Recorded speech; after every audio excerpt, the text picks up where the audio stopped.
మా latest videos కోసం మా ఈ తెలుగు న్యూస్ ఛానల్ సబ్స్క్రైబ్ చేసి గంట సింబల్ యాక్టివేట్ చేసుకోండి. రేపు ఆదివారము అద్భుతమైన రోజు. ఈ రోజు 4 రూపాయలు ఖర్చు పెట్టి ఒక చిన్న పని చేస్తే చాలు సొంత ఇంటి కల నెరవేరిపోతుందని పండితులు చెప్తూ ఉన్నారు.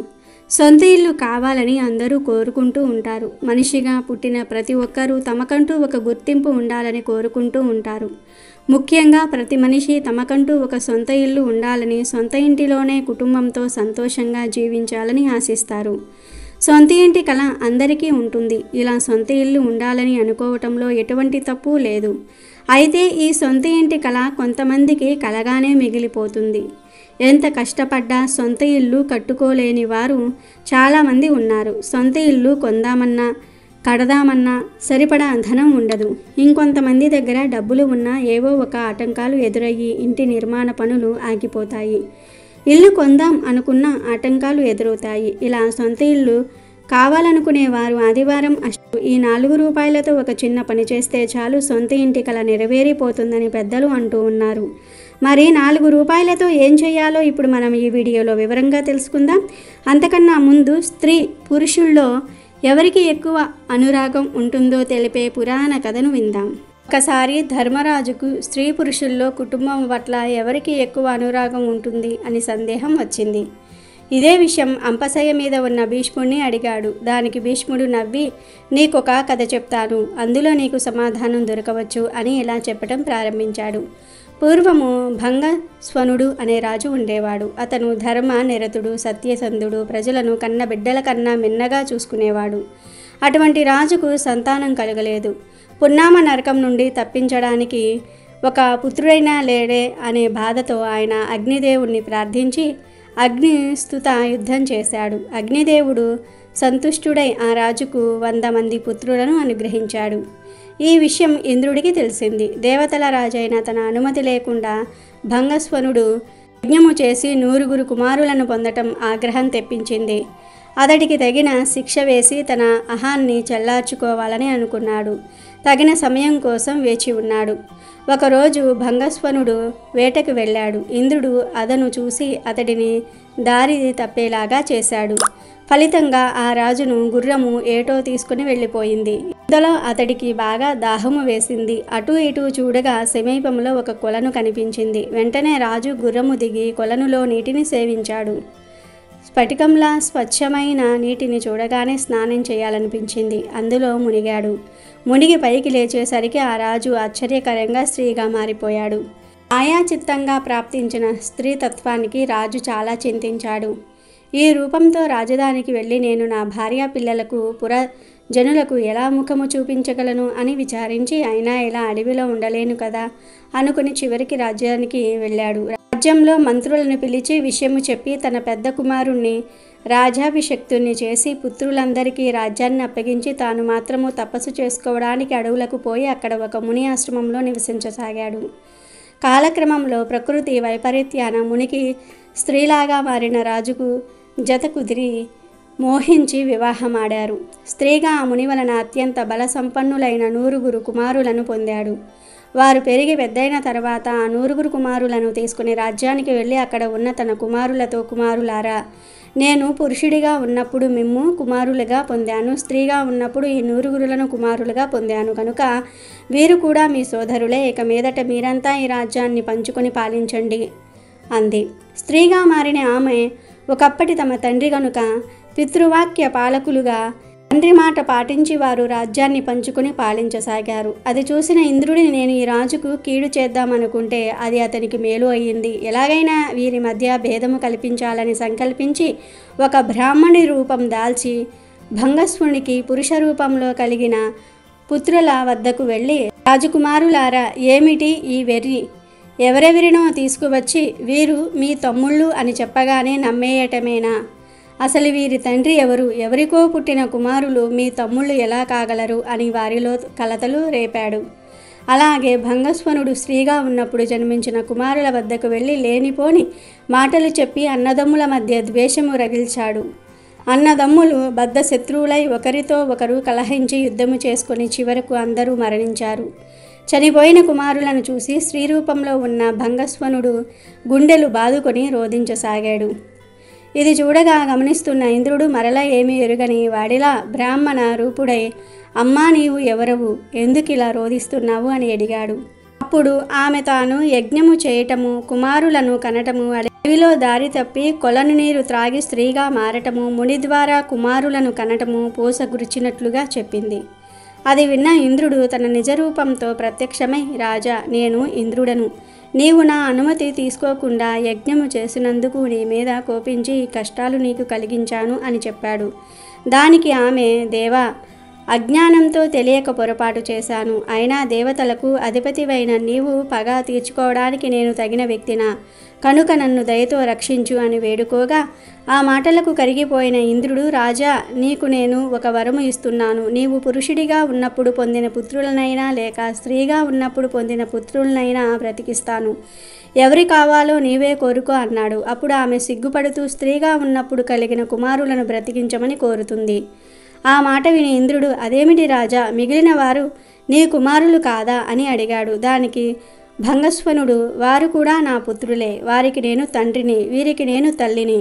తండ్రి ప్రేమ కంటే తల్లి ప్రేమ గొప్పది కదా అని చెప్పింది. అప్పుడు ఇంద్రుడు సంతోషంతో, రాజా, నీ సత్యనిష్టకు సంతోషించాను. నీ కుమారులందరినీ బ్రతికిస్తాను అని. రాజా, నీకు ఇంకొక వరము కూడా ఇస్తున్నాను. నీవు పోగొట్టుకున్న పురుషత్వము తిరిగి ఇస్తున్నాను అని అన్నాడు. దానికి ఆమె, మహేంద్ర, నా కుమారులను బ్రతికించావు, అదే చాలు, నేను స్త్రీగానే ఉంటాను అంది. ఇంద్రుడు ఆశ్చర్యంతో, అదేమిటి రాజా, పురుషుడివైన నీవు స్త్రీగా ఉండిపోవడానికి కారణమేమిటి అని అడిగాడు. అప్పుడు స్త్రీగా ఉన్న భంగస్వనుడు సిగ్గుపడి, మహేంద్ర, నేను స్త్రీగా ఉండటములో ఆనందపడుతున్నాను. ఇందులో ఉన్న తృప్తి నాకు పురుషత్వంలో లేదు. ఆ పురుషత్వంలో నాకు కనబడలేదు గనక ఇలాగే ఉండిపోతాను అంది. దానికి దేవేంద్రుడు నవ్వి, అలాగే అవుగాక అని ఆశీర్వదించాడు అని ధర్మరాజుకు చెప్పిన భీష్ముడు, ధర్మరాజా, ఇప్పుడు తెలిసిందా నీ ప్రశ్నకు సమాధానం అని అడిగాడు. స్త్రీ జన్మ యొక్క ఔన్నత్యం అర్థమైన ధర్మజుడు మౌనంగా తల పంకించాడు. ఒక ఆడది అంటేనే లోకాలు వణుకుతాయి. 2 ఆడవాళ్ళు కలిస్తే సముద్రాలే ఎరిగిపోతాయి. 3 ఆడవాళ్ళు కలిస్తే ఇంకేముంది, పట్టపగలే నక్షత్రాలు రాలుతాయి. అంటే స్త్రీ చాలా చాలా శక్తివంతురాలని భావం. ఇక ఆ వీడియోలోకి వెళ్లే ముందు ఫ్రెండ్స్, ఈ వీడియోని ఇప్పటి వరకు లైక్ చేయకపోతే వెంటనే ఒక లైక్ చేయండి. అలాగే మా ఛానల్ని కూడా సబ్స్క్రైబ్ చేసుకుని మాకు సపోర్ట్ చేయండి.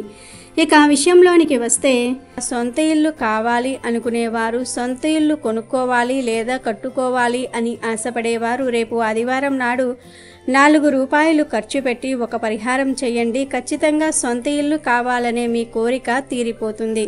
మరి ఏం చేయాలో చూద్దాం. దీనికి కావలసినది 4 రూపాయలు. 4 రూపాయలు ఖర్చు పెట్టి బిర్యానీ ఆకుల ప్యాకెట్ను కొని తెచ్చుకోండి. బయట మార్కెట్లో బిర్యానీ ఆకుల ప్యాకెట్ అమ్ముతారు, దానిని కొని తెచ్చుకోండి. బిర్యానీ ఆకులు ఎంతో శక్తివంతమైనవి. పూర్వం మన పెద్దలు యజ్ఞాలు, హోమాలు చేసే సమయంలో ఎన్నో రకాల సుగంధ ద్రవ్యాలను వినియోగించుకునేవారు. వాటిల్లో బిర్యానీ ఆకులు కూడా ఒకటి. ఈ బిర్యానీ ఆకులతో ఎవరైనా సరే అదృష్టాన్ని పొందవచ్చు, కోరిన కోరికలను నెరవేర్చుకోవచ్చు. అసలు ఏం చెయ్యాలి అంటే, ఆదివారం రోజు సాయంత్రం చక్కగా స్నానం చేసి లేదా కాళ్ళు చేతులు కడుక్కొని ఇంటిలోని అన్ని తలుపులు కిటికీలు మూసివేయండి. ఆ తర్వాత ఒక క్యాండిల్ని వెలిగించి పక్కన పెట్టి ముందుగా కొని తెచ్చుకున్న బిర్యానీ ఆకులు 5 తీసి వాటిని క్యాండిల్తో వెలిగించి కాల్చేయండి. అలా బిర్యానీ ఆకులు కాల్చేటప్పుడు వచ్చే పొగను ఇల్లంతా చూపించండి. అలా బిర్యానీ ఆకులు కాలుతున్నప్పుడు మీరు ఖచ్చితంగా చేయాల్సిన ఒక పని ఉంది. ఆ పని ఏమిటంటే, మీ కోరికను చెప్పుకోవాలి. మీరు బిర్యానీ ఆకును కాల్చేటప్పుడు, అంటే 5 బిర్యానీ ఆకులను కూడా కాల్చేటప్పుడు మీ సొంత ఇంటి కల నెరవేరాలని దృఢంగా మీ సంకల్పం చెప్పుకోండి. మీకు ఎలాంటి కోరికలు ఉన్నా ఆ కోరికలు తీరాలని సంకల్పం చెప్పుకోండి.